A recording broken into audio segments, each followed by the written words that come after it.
Hello lovers, mimi ni Nelka Spice hapa. Leo na jamani nataka niwaonyeshe the way nafanya kumenya na kufanya packing ya karanga zangu. Maana huwa natengeneza karanga kwa ajili ya kuuzia kwenye either bars, kwenye maduka, supermarkets. Hivyo ni small business, lakini inanisaidia walau sikose shilingi 100-200. Sasa guys, cha muhimu kwanza unachotakiwa kufanya ni kuandaa karanga zako kama hivi.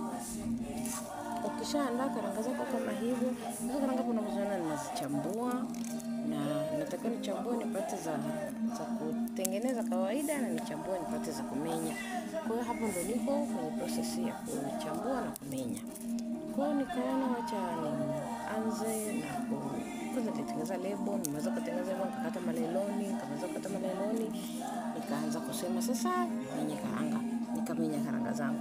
Baada ya kumenya karanga mpaka hapo zilipofikia, na naendelea kumenya mpaka zitakapokuwa zimejaa kufikia oda ya mteja wangu. Jamani, kwa hiyo yote ninahitaji kujifunza namna ya kutengeneza karanga.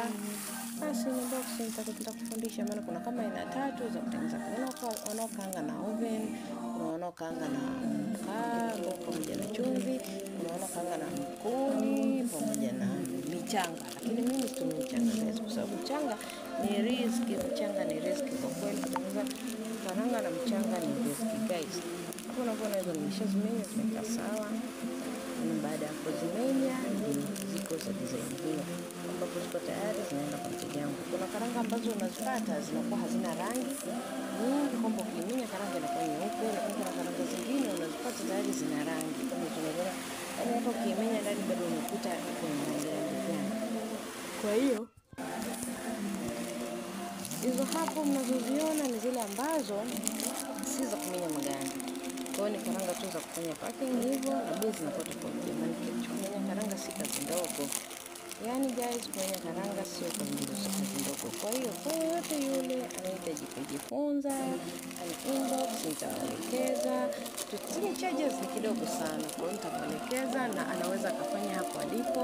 Kwa mtaji mdogo tu anaweza akaanzisha biashara yake ya karanga na mambo yakaenda sawa kabisa. Jamani, karanga zina hela. Ikiwa karanga zimeshuka bei, karanga zina hela. Ikiwa ni hichi kipindi ambacho karanga ni ghali kidogo, biashara inakuwa inahitajika mtu alozoea. Lakini kama